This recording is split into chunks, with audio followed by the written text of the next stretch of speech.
Yo, what's going on, guys? Boy Ethan, hope you're having a great day. Welcome back to the video on the channel, and we are at the lovely MGM Springfield, back at it again. And let's play some 1-2. Should be a good table. We're on the waiting list right now, and we're gonna hop into the game soon. And I'm hoping to get some table footage for you guys. That would be nice, and that would be the goal. So, anyways, that's it. That's what we're gonna do. So, gonna hop into the game, buy in for the max, check out what the games are like, and let's get right into the action.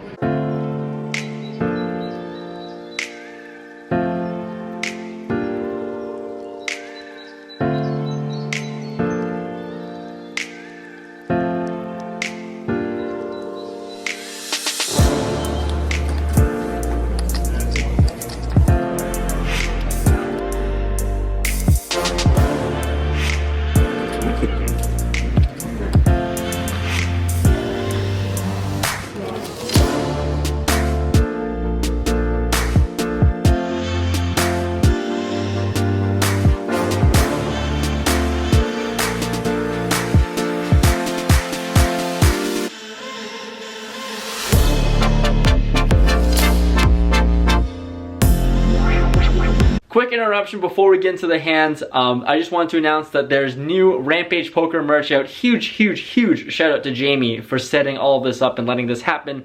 A lot of cool different products and designs that are going on. So it's not going to be something like last time where there's only you have 2 weeks to order it. This store and online store will be open forever, basically. Pretty cool embroidered gear, whether it be sweatshirts, zippers, quarter zips, scarves, hats, backpacks, whatever you name it. It's pretty cool stuff, and I'm super excited and stoked about it. So if you want to get some Rampage gear, or if you missed out on last time's first order, check out the link down below. Hopefully you enjoy the products. And secondly, I just posted my biggest online cash ever on my second channel. So if you want to follow the journey from the final table onward and get some live reactions, it's kind of ridiculous how excited I was, but just live, uncut, raw emotions of how I felt during that biggest live cash. $25 buy-in on a tournament, and the payout is pretty big. Not going to spoil anything, but after this video, feel free to check that out as well in the description below to my second channel. Subscribe to that channel as well. Anyways, on to the hands. The very first hand we get involved in, we have pocket queens on the button. There are 2 limpers, and the player to my right raises to $15. He seems to be a reg, as he's pretty friendly with dealers,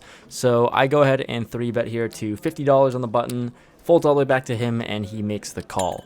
We're off to a flop, heads up. Flop comes Queen 6-9 rainbow. He checks to me, and on a pretty dry board here, just going to check it back with the top sets. So just trying to help him catch up maybe. So I check, and we go to a turn, which is the 7 of spades.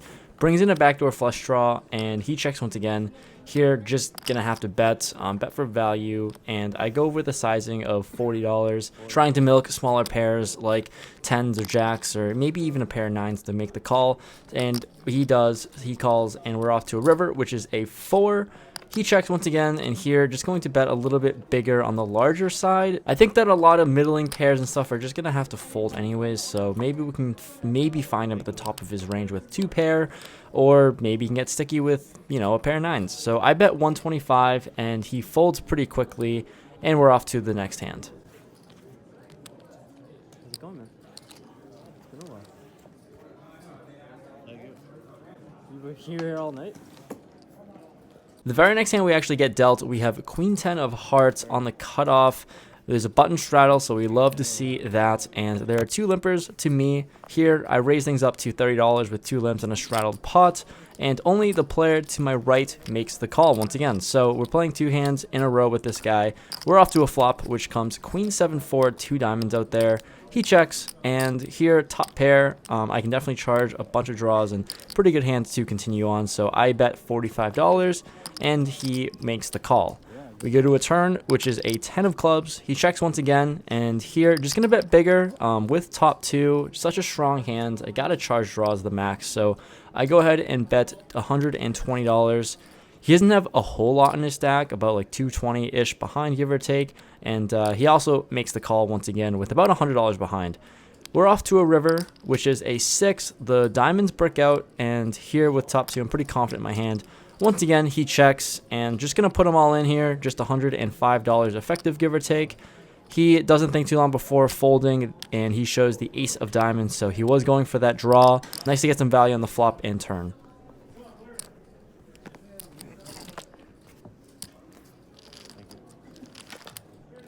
Next spot we get involved in, we have ace-8 of hearts in the hijack. There are 2 limpers to me. I raise it up to $30. I believe that there was a straddle on for me to choose this sizing. That only makes sense.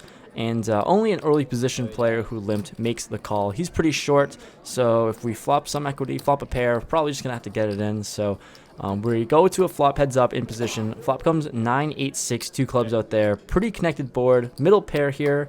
He checks to me, and he only has about $40 in front. So, like I said, got middle pair, totally fine. Let's just go ahead and put them all in. Exactly what we do. We jam $41 effective. He doesn't think too long before deciding to make the call. And we're off to a run out. The turn is a 6. The river is a 4. I show, thinking I'm probably good here sometimes. And he shows Jack 9 of diamonds for top pair, and he takes that one down. So we lose a pretty small one there. Yeah, 41. Next time we get involved in, we have Queen 10 of clubs in the cutoff. On the gun player limps. A middle position player raises to $16. He is very, very active and definitely what I'd call an action-y player, someone I'd like to get involved in. So I decided to make the call. The big blind makes the call, and the undergun player limp raises to $60 now. Middle position player, pre-flop raiser, makes the call, and here I'm in position. I can play position with suited Broadway cards. I make a pretty loose call, not something I'd like to do, probably a fold either way, but I go ahead and call $60, and the big blind makes the call as well. So we are off to a flop 4 ways. The pot is building here. Flop comes Jack 6 deuce 2 hearts, basically a bricked flop for us. The unknown player bets 175. Everyone folds pretty quickly, and yeah, just kind of punted an additional $45 that we didn't need to here in this spot necessarily, but in position there is some merit to it, but usually it's just a fold to this limp 3 bet.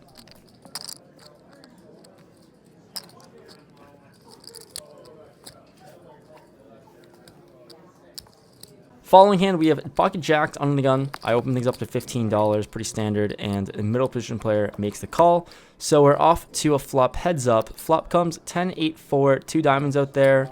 I c-bet here on the bigger side to $25, almost a pot-sized bet. Here with my overpair jacks, I'm going to charge some pairs here on this fairly dry board, charge some draws, and deny some equity from overcards. And he makes the call for $25.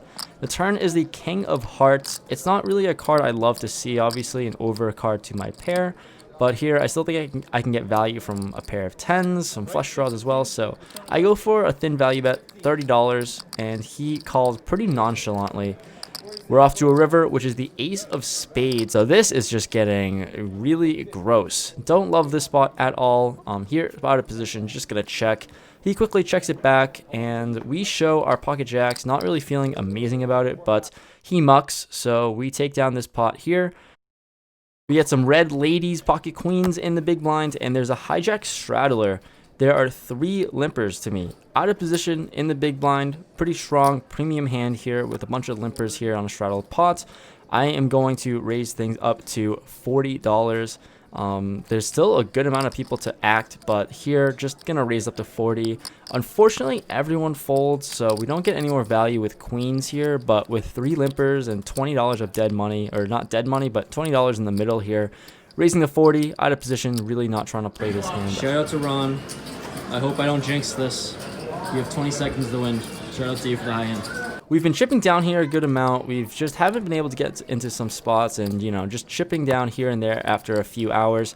We are now in this spot with pocket 5s in the small blind. Got 600 in our stack with a middle position straddler. The cutoff opens up the action. He opens it up to $10. An active reg makes the call. I decide to call as well with 5s. And the straddler now 3 bets to $45. Having played with this player before, he can certainly been doing this pretty light. He's pretty aggressive. I don't like this situation where I'm out of position facing this aggression, but here it's pocket 5s is a pretty easy and standard hand to play. Just go set mine. Just set mine. If we hit, we continue. If we miss, we fold. Pretty easy.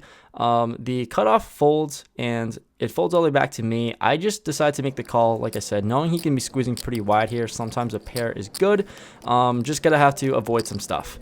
The flop comes ace queen 4, 2 hearts, so a pretty unfortunate flop for us. Definitely going to have to fold here to any aggression, so I decide to just check, and the middle position player actually checks it back. So we get to see a free turn. The turn is pretty gin for us. It is a 5 of spades, so we drill our set here, and gonna go for value all the time, just hoping that he has either a draw or pretty strong ace, or something that at the top of his range. So I go ahead and bet $55. He doesn't think too long before making the call for 55. We're off to a river, which is a 9 of clubs. I'm gonna have to bet once again. I just can't let the action go check, check. And here, I'm actually going to size up a little bit bigger here. Going to size up to $150. Maybe look like a misdraw, look like a bluff. We've played against each other in the past, and we have some idea of how we play. So I think he can call this. He can look me up. He can call me strong. I just want some value. So I bet 150. He thinks, tosses in the chip, and calls. Awesome. We show expecting to be good all the time, and we are good. He mucks, and we take down a pretty big pot there. I'm glad I folded my ace-9.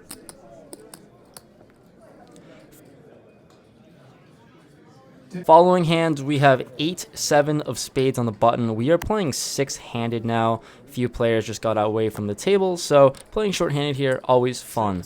An active early position player raises to $6. The player to my right makes the call. He's been playing pretty snug, and I decide to just call here. I could certainly 3-bet this, especially when we are playing 6-handed and short-handed, but against this active early position player, I don't want him off the hand at all, so I'm really just going to play this hand straight up for value and go from there. We're going to a flop 3 ways. The flop comes king 9-9, 2 spades out there, and the pre-flop laser leads for $5. The player to my right actually raises to 15.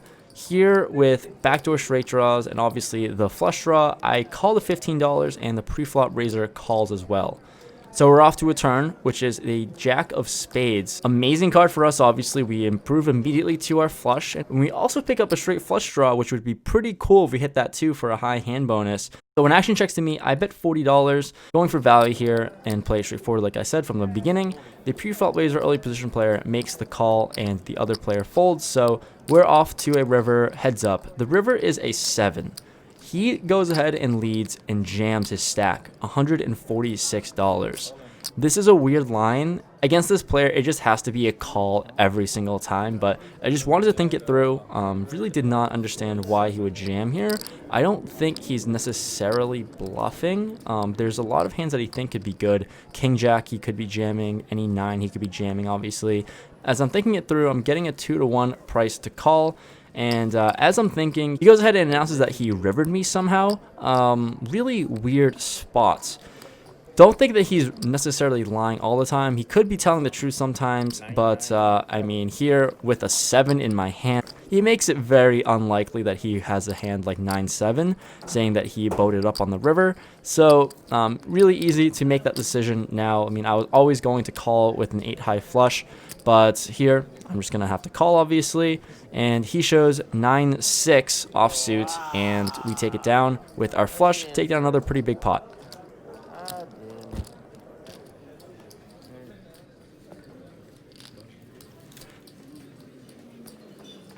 This last hand is pretty fun and interesting to say the least.